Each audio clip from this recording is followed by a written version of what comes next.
Bonjour tout le monde, bienvenue cette fois-ci dans ce nouvel épisode de Nos, consacré au film La Grande Muraille, donc réalisé par le réalisateur Zhang Yimou, désolé si j'écorche son nom, qui fut notamment le réalisateur du film La Grande Muraille forcément, La Cité Interdite, avec en tête d'affiche du coup pour ce qui concerne le film le grand acteur Matt Damon, que vous devez probablement connaître au cinéma pour ses rôles en tant que Jason Bourne, ou plus récemment dans des films de science-fiction. Je pense notamment à Seul sur Mars ou Interstellar. Avec également au casting la chinoise Jin Tian, désolé si j'écorche encore une fois son nom, qui va notamment jouer prochainement dans Pacific Rim 2. Info à confirmer. Également au casting Pedro Pascal, donc vous avez probablement découvert pour la plupart d'entre vous, je pense, dans la saison 4 de Game of Thrones, et plus récemment dans la série Narcos. Et pour terminer, on peut également mentionner William Dafoe, donc pour ce rôle, par exemple, dans Le Bouffon Vert dans les Spider-Man, qu'on ne présente plus également. Donc, pour ce note, je suis en compagnie d'Emile. Salut. Et donc, on vient tout juste de sortir de la séance. Nous avons visionné le film en version française. Et en 2D. Et en 2D. Donc, dans l'ensemble, qu'est-ce que tu en as pensé? Eh bien, ça va. Ça va. C'est un film... c'est un bon film, voilà. J'ai envie de dire c'est un bon film. Il a quelques défauts, mais dans l'ensemble, je trouve que c'est un bon film. D'accord. Alors, pour ce qui me concerne, je suis beaucoup plus mitigé. Après, en fait, je sais pas si j'ai adoré le film ou si je l'ai détesté. Ah ouais, carrément. En même temps, c'est mon ressenti. En tout cas, je pense que peut-être qu'un deuxième visionnage va devoir s'imposer pour ce qui me concerne, pour me faire mon avis. Après, peut-être que moi aussi, j'aurais besoin d'un deuxième visionnage, histoire d'être sûr d'avoir tout bien enregistré. Enfin, ouais. Voilà. En tout cas, en termes de ressenti, on peut dire que le film est un blockbuster de tout ce qu'il y a de plus classique. Oui, il sent le blockbuster, c'est des kilomètres à la ronde. Dans absolument tout en fait. Dans absolument tout, que ce soit dans le scénario déjà, le scénario est simple. Bancal. Non, pas simpliste, simple, j'allais pas dire bancal.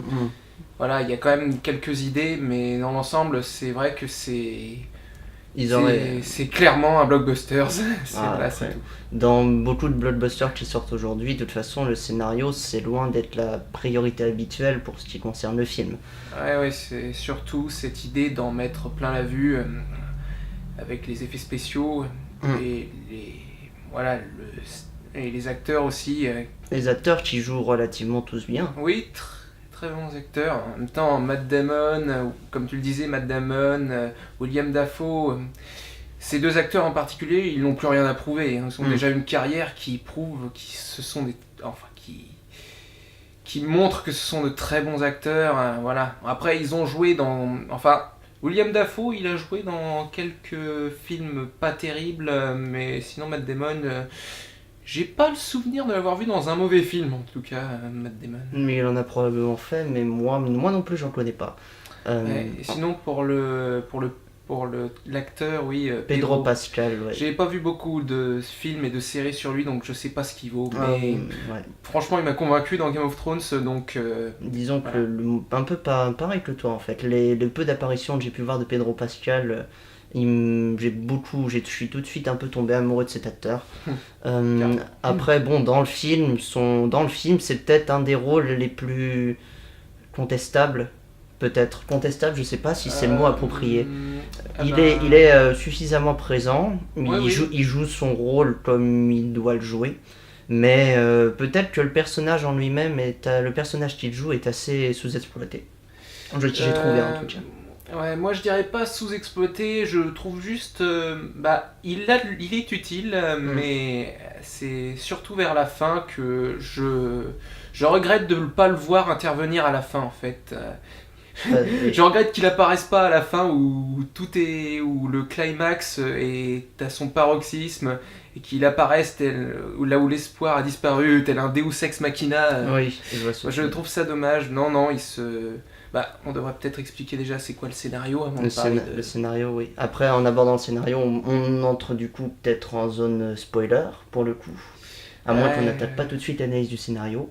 Dans ce cas, par quoi on commence? On va commencer par la réalisation. La réalisation. Donc la manière dont le film, on peut dire, a été fait, tout comme tout est visuellement, c'est beau. Il n'y a rien à dire dessus, c'est très beau. Et en même temps, le film s'appelle La Grande Muraille. Et dans ce film, faut la montrer, cette Grande Muraille. Et autant dire que... elle voilà. en impose. Elle en impose grave, voilà, c'est ça. Après, j'irais même jusqu'à dire que je le regrette un peu de ne pas l'avoir vu en 3D. Parce qu'on a souvent l'habitude des films avec de la 3D qui ne sert à rien. Encore là, pour ce film, je pense qu'il y a certains plans où je me suis dit en 3D, je pense que la 3D aurait pu être un beau bonus. Dommage qu'on ait eu une séance en 2D. Moi je dirais pas que la 3D ne sert à rien. D'habitude, non, la 3D c'est toujours bénéfique de voir un film en 3D. Après, le problème c'est que si on met de la 3D dans des effets spéciaux qui ne servent à rien, oui, la 3D là par contre elle est inutile. Mais dans ce film, la 3D... Oui, justement, dans ce film, il y a vraiment beaucoup de passages, comme par exemple, quand... au début du film, quand on voit la muraille, justement, quand on voit comment elle est organisée, comment les défenses de la muraille sont organisées, et moi je regrette de ne pas l'avoir vu en 3D, ça, justement. C'est vrai qu'au niveau des échelles, c'est ce que je dis. Quelque chose de très bon. Oui, ce point de vue d'échelle, on ne le ressent pas tellement en fait. Parce que le plus souvent, quand on voit la muraille, on voit surtout les soldats qui sont au-dessus. Il n'y a pas cette impression de hauteur, cette sensation on est face à quelque chose qui est immense. Non, on n'a pas cette impression. En tout cas, moi, je ne l'ai pas ressenti. Oui, après, je vois ce que tu veux dire. Concernant les monstres, ce n'est pas un spoiler, mais après, pour peu que vous ayez vu la bande-annonce, oui, c'est une fiction. Bande-annonce en lien dans la description. Les monstres, je trouve que c'est dommage. Ils sont bien faits. Alors, concernant les monstres, je trouve ça dommage que le réalisateur n'ait pas varié le choix des monstres, parce que, comment dire, ils sont bien faits, mais il y en a pas beaucoup en fait. Le bestiaire est pas très fourni. Ouais, voilà, le bestiaire est pas très fourni. Il y en a deux. Il y a deux types de monstres, plus le troisième qui est tout seul, donc je sais pas. Personnellement, je trouve qu'on les voit aussi peut-être un peu trop. Mais après, ça, c'est un choix scénaristique. Mais j'aime beaucoup par contre le fait qu'ils ont l'avantage du nombre, parce que dans chaque scène où on les voit mais en masse, telle une vague qui se propage sur la muraille, partout en fait. C'est comme un fléau en fait qui se répand.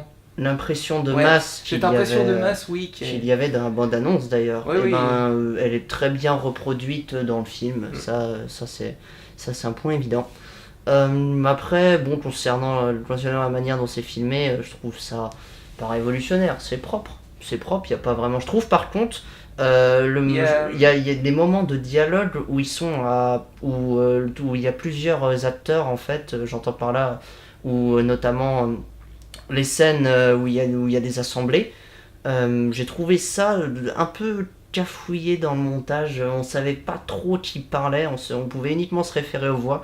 Les cuts étaient peut-être trop nombreux. Oui, des fois ça passe, les cuts, je sais pas, des fois ça passe le cut donne l'impression que ça passe d'un personnage à un autre, du coup t'as l'impression qu'il se téléporte à un moment. Après, heureusement on n'a pas ça dans tout le film, c'est juste à certains moments, donc on peut supposer que ça c'est peut-être le réalisateur qui a fait ça uniquement par manque de temps, parce que il pouvait pas retourner certaines scènes, bref. Probablement.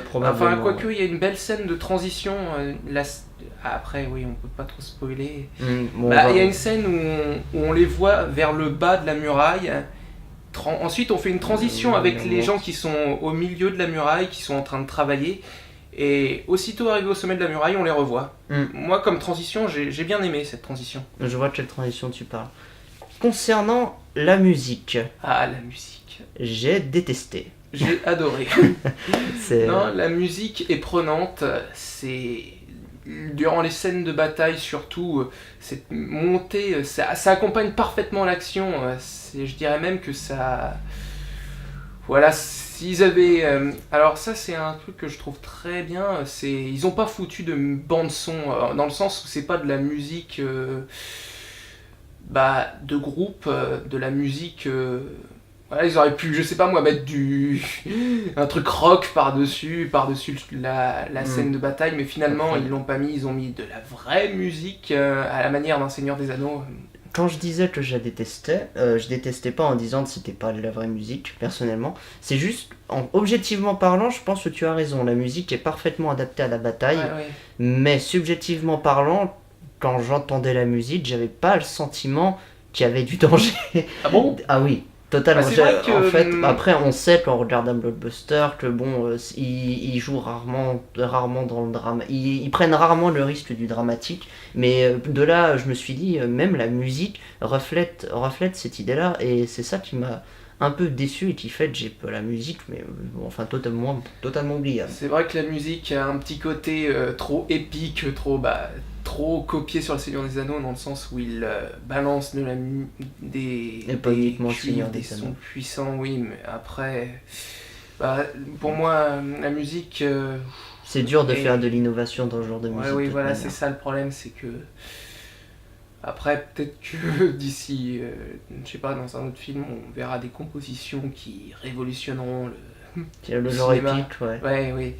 Concernant maintenant le scénario, les choix scénaristiques en lui-même, donc cette fois-ci on entre en zone spoiler, vous êtes prévenus. Ça va Arrêtez, spoiler, gamin. arrêtez. On t'aura prévenu. Arrêtez la vidéo maintenant si vous n'avez pas vu le film et que vous voulez pas vous faire spoiler. Et pour ceux qui ont déjà vu le film, eh ben on peut attaquer. C'est parti. Alors, scénaristiquement parlant, c'est un blockbuster. Le scénario est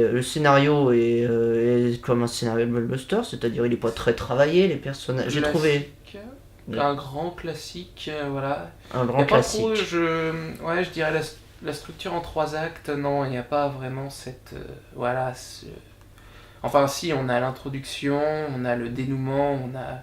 Non, j'ai rien dit, la structure en 3 actes, elle existe. La structure en même 3 si, actes, c'est là. je trouve que c'est un peu... je sais pas, j'ai trouvé ça un peu faible à la fin, le climax, à la fin, quand bah oui, vu qu'on est en zone spoiler, je peux le dire. Mm. À la fin, quand les monstres envahissent la cité, j'ai trouvé ça dommage qu'on voit. Qu'on La voit cité, pas pas. très. Enfin, ils envahissent la cité, ok, mais on n'a pas un ressenti sur le chaos qui se déroule en fait.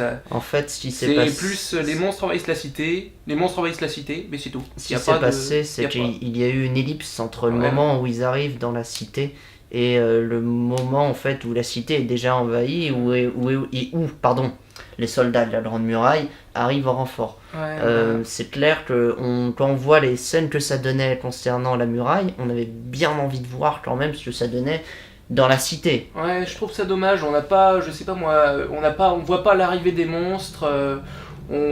Quoique si en fait on la voit, mais je On la trouve voit. la façon dont il la montre totalement ridicule. Genre les monstres ils passent à côté, ils attendent le signal d'un des monstres qui est déjà dans la forteresse pour pouvoir savoir où elle se trouve. Du coup, il y a la reine des monstres qui dit non, c'est pas par là. Finalement c'est par là. Oui, c'est vrai que c'est un peu bizarre. Ouais, pour moi, il aurait fallu montrer une scène où on voit déjà les gardes de la cité la défendre, parce que là, la muraille est bien protégée, par contre, la cité, les mecs, la cité, c'est là où vit l'empereur. Je sais que la muraille, c'est l'endroit où, c'est le rempart, mais la cité aussi, elle doit être défendue par des soldats aussi compétents que ceux qui surveillent la muraille. Après, aussi compétent, oui, mais la muraille est adaptée aux défenses des attaques des monstres. Ce qui Ouais. n'est pas, je pense, pas le cas d'une ville où même s'il y a des soldats, c'est une ville, définition un peu labyrinthe, une ville est en quelque sorte indéfendable en fait. Donc par rapport à une grande muraille, le titre du film. Donc, Ouais, c'est vrai. mais l'ellipse c'était une facilité scénaristique qui nous a déçus un peu tous les deux et qui je pense a dû décevoir d'autres spectateurs. Ouais. Concernant les personnages joués par les acteurs, Là, par contre, je suis très déçu parce que il y a des évolutions concernant les personnages principaux, Oui. mais ces évolutions sont assez faiblardes. Voire même, je trouve trop faiblardes. Par exemple, là, Ah, on va essayer par de exemple, débattre là-dessus. Par exemple, le personnage de William Dafoe, qui du coup. Ouais, Dafoe, je trouve ça. Bah, déjà, ok, savoir qu'il a été emprisonné pendant 25 ans, ok, très bien. Mais il aurait pu. Ça veut dire qu'il a attendu 25 ans que quelqu'un essaie de le sauver. Genre, il sait pas. On aurait pu, je sais pas moi, en faire un homme qui s'est parfaitement adapté à la muraille, qui a accepté son sort. Non, non, en fait, c'est un gars qui attend désespérément qu'on vienne le sauver. Et c'est ça qui est ironique. Bon, après, je suppose que c'est ce qu'on avait prévu. Quand il est sauvé, et bah, finalement, il meurt. et voilà, il meurt juste après.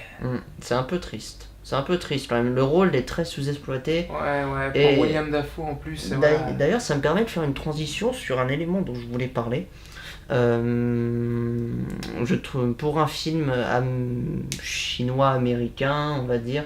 Je sais pas trop comment on peut dire ça. On va dire que le casting, je trouve la présence de certains acteurs pas nécessaire en fait. Il y a eu une polémique pendant juste avant, pendant la production du film en fait, où une comédienne s'était plaint parce qu'elle jugeait que le casting était raciste pour par un film qui se passe en Chine, qu'on fasse venir, donc justifié par le scénario, des acteurs du coup occidentaux, donc le Chilien Pedro Pascal, l'Américain William Dafoe, Matt Damon. Il y a eu une polémique autour de ça, malgré le fait que ce soit justifié par le scénario d'ailleurs. Ouais. Et bon, après, c'est un phénomène qui s'observe beaucoup. Je pense par exemple à certains films clairement moins bons, mais des films quand même, genre God of Egypt, où on fait venir des acteurs anglo-saxons pour les personnages principaux, des acteurs qui n'ont rien d'égyptien par exemple. Ouais. C'est un phénomène qui s'observe pas mal, où il y a eu carrément une polémique pour ce film.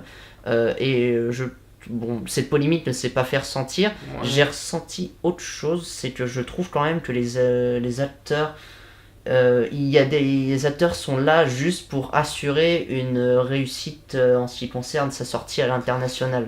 Et ça, c'est triste. En même temps, je vais pas t'expliquer ce que c'est le Star System. Hein. Mais tu veux, moi je m'en fous des origines des acteurs. Hein. Tant que ce sont de bons acteurs, je m'en fous royalement. C'est pas moi, je m'en fous aussi. C'est juste que, mine de rien, je trouve qu'on aurait pu mettre un acteur lambda qui jouerait presque aussi bien, voire mieux le rôle qu'on a attribué à William Dafoe. Mais je pense que William Dafoe, par exemple, est dans ce film pour sa tête en fait. C'est chiant à dire, peut-être mais qu'il a des impôts à payer tout simplement. Il a pas fait grand chose, donc voilà. C'est sûr, mais enfin après c'est ce que je me dis quand même. Le casting est là pour assurer une réussite. Ça s'arrête là. Et pour un film de genre, avoir Matt Damon, ça assure une très bonne sortie internationale. C'est sûr et certain. Ce que j'ai trouvé dommage. Après Matt Damon s'en sort très bien dans son rôle, mais pour d'autres acteurs. Même Pedro Pascal, même s'il joue bien, on y aurait pu avoir d'autres acteurs moins connus à sa place. Le film n'aurait pas perdu en qualité. Et moi, ça me dérange personnellement de commencer à ressentir ça en me disant que tel ou tel acteur n'était pas indispensable. C'est vrai que maintenant que tu le dis, les acteurs... les acteurs chinois sont moins mis dans sont présents mais sont pas mis en avant. Enfin, il y en a bien entendu qu'il y en a qui sont mis en avant. La générale déjà, donc j'ai complètement oublié le nom. Jin Tian, excusez-moi encore une fois pour le nom. Le soldat le jeune soldat, voilà. Oui, je vois. Je vais appeler Glenn. Glenn. Le jeune soldat qui veut prouver sa valeur et qui y arrive justement. Oui. Et tous les commandants. Il y a aussi le lieutenant là, le second qui se bat avec un sabre, je crois. Oui. Et à part ça, il y a aussi l'intégralité des commandants. Ouais, les commandants. D'ailleurs, on peut en parler des armures. On va terminer sur ça et ensuite on donnera nos conclusions globales. Oui. Non mais d'ailleurs, je vais en profiter pour parler de la production design qui est juste géniale. Mais par contre, j'ai trouvé que certaines armures des généraux étaient un peu ridicules. pas dans le design est superbe, mais c'est surtout la couleur, moi, qui m'a un peu déstabilisé. Il y a quand même un code couleur à respecter aussi qui est mentionné dans le film. Ah oui, avec oh mince, le collier, oui, le collier. Après, ouais, mais j'ai trouvé ça un peu... Alors voilà, j'aurais préféré soit ils gardent une couleur, soit ils en... Je sais pas, soit ils en mettent d'autres, mais après, non, je trouve que c'était un peu trop vif, mais bon, après... Non, en fait, je chipote là. Non, en fait... C'est plutôt une bonne nouvelle, parce qu'au moins, si on chipote sur des détails, c'est que le film était quand même globalement bon. Ouais. Donc, on va tirer un bilan de tout ça. Moi, personnellement, je m'attendais à un blockbuster avec un scénario pas travaillé et avec des effets visuels impressionnants. Le genre de film qu'on va voir pour se détendre. Mes attentes, on va dire qu'il a correspondu à mes attentes. C'est pour ça que je suis 50-50 quand même, c'est que j'attends, je préfère quand même aller voir un film mieux travaillé scénaristiquement parlant, mais tout ça, c'est subjectif. Si vous voulez passer un bon moment, allez le voir. J'ai pas grand chose d'autre à dire dessus. Moi, j'y suis allé en me préparant à rien, je m'attendais pas à un grand film, mais oui, justement aussi, j'avais aussi cette petite crainte que le film soit complètement nul, ce qui n'est pas du tout le cas. C'est un bon blockbuster, c'est un bon film de divertissement. On se laisse embarquer dans ce film, on se laisse plonger, on est diverti pendant 2 heures. D'ailleurs, un petit détail dont j'ai oublié de parler, je trouve que le film, je le vois pas, il est passé vite. Je trouve que ça s'enchaîne très rapidement, hein, à aucun moment... Enfin si, il y a des petits moments où ça se repose, ça introduit, ça se calme pour mieux introduire. Et sinon, moi, les 2 heures que je les ai pas vues passer, et je sais bien quand un film te transporte et à aucun moment tu trouves le temps long. Bah, je vais te surprendre d'ailleurs, le film, normalement, je crois qu'il dure 1h47. Il a duré 2 heures, c'est bien ça ? 1h47. Moins de 2 heures. Je croyais qu'il durait 2 heures. Et les gens, beaucoup de personnes se plaignaient que le film ne durait pas assez longtemps, parce que 2 heures c'est un minimum pour un blockbuster. Mais ils sont plutôt bien débrouillés. Du coup, je croyais que le film durait plus de 2 heures, du coup, du coup mon argument est un peu irrecevable. Oui, mais dans le même temps, au moins, si tu t'es pas renseigné aussi, c'est... Comme je l'ai dit, j'y suis allé sans m'informer, sans préparation. Voilà, j'en attendais rien et j'ai pas été déçu, c'est ça le plus important. Ok, bon. Bah écoutez, mesdames et messieurs, on vous donne rendez-vous pour le prochain épisode de Nos. Sur ce, salut. Ciao.